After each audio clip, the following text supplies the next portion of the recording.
So the pop quiz 3, which was related to the topic bonding and structure questions. In the first question, which statement about the ions and ionic bond is correct? Remember one thing, the ionic bond is formed between a metal and a non-metal. The metal have a tendency to lose electron and the non-metal having a tendency to gain electron. That's how the ionic bonds are formed. So when we check this statement, which statement is correct? Bromine atom form a negatively charged bromide ion. That's true because bromine is a non-metal, and what is the tendency of a non-metal? Non-metal have a tendency to form the negatively charged ion. So statement A is correct. What about statement B? Ionic bonds form between the element in group 7 of the periodic table. That's wrong because group 7 elements are non-metals. And non-metal does not form ionic, like non-metal with metal form an ionic bond, but non-metals together does not form ionic bond, they form covalent bond. That's why like this statement is wrong because it should be a covalent bond formed between the elements in group 7, not the ionic. Because non-metal combined with another non-metal, it will be a covalent bond. If a non-metal combined with a metal, it will be an ionic. That's the difference. Then positive ions are formed when atom loses proton. That is wrong. When positive ions are formed when atom loses electron. So this statement is also incorrect. Potassium iodide contain negatively charged potassium ions. That's wrong. Because in potassium iodide, potassium is a metal. So metal will always form a positive ion and the non-metal will form a negative ion. So in potassium iodide, potassium should be +1 and iodide ion should be minus. But it's written potassium ions are negative. That's why this statement is wrong as well. So A is the right answer for this. In question 2, the part of a periodic table is shown.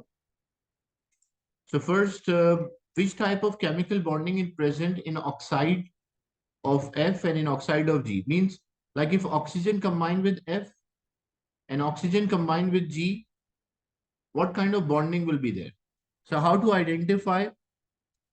First, because F is a group 2 element, group 2 is a metal. So means this will be a metal. And oxygen, it's a non-metal. So when metal and non-metal combine with each other, what kind of bonding they will have? They will have an ionic bonding.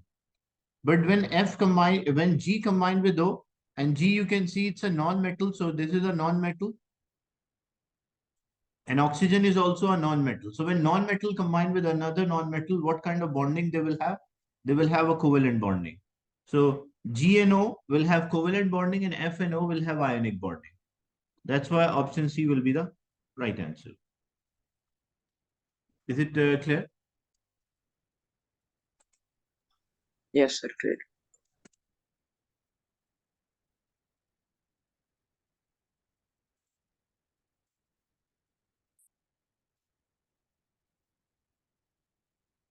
Element X and Y react to form a compound.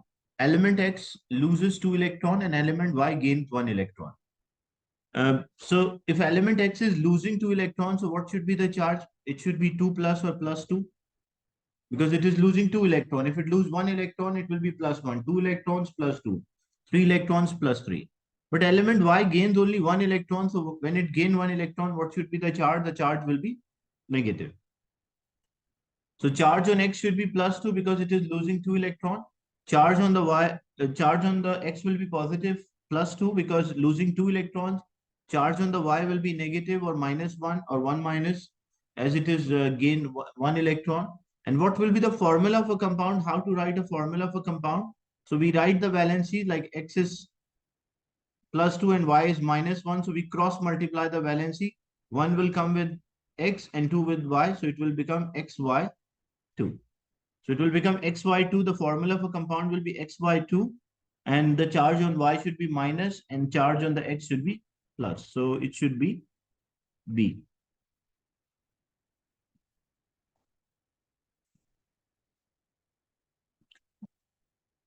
Complete the dot and cross diagram to show the electron arrangement in ions of magnesium chloride. Inner shells have already have been drawn.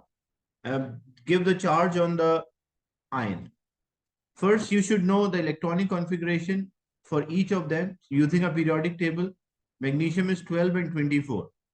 So magnesium atom, the electronic configuration of magnesium atom is 2, 8 and 2. And chlorine is 17 and 35 or 37. The isotopes are there. The electronic configuration of a chlorine is 2, 8 and 7. This is for atoms. What will happen? The metal will lose all of its electron. Like if I first draw the atom to explain the idea, first shell it will have 2 electrons, second shell it will have 8 electrons, and the third shell it will have 2, magnesium. And for chlorine 2, 8 and 7, so the third shell it will have 7. So 7 electrons belongs to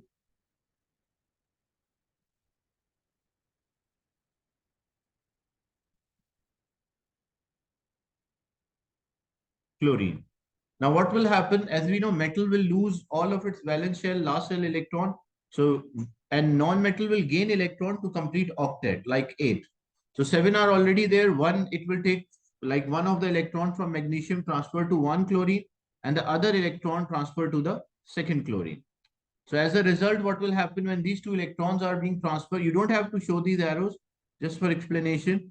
And these two electrons are being lost. So it's up to you. You can draw an empty shell here or you don't draw a shell. That's also fine. So magnesium will have, because it is losing 2 electrons, so the charge on the magnesium will be 2 plus or plus 2. You can write plus 2 or you can write 2 plus. It's the same thing. And chlorine gain 1 electron, so you can say minus 1 or 1 minus. That's also same. Because each chlorine gain 1 electron, so you have to show the outer shell should have 8 electrons for magnesium after losing those 2 electrons, and for chlorine after gaining 1 electron, so it will also become 8. So this is an ionic structure of magnesium chloride. Is it clear, this one? Yes, sir. Clear.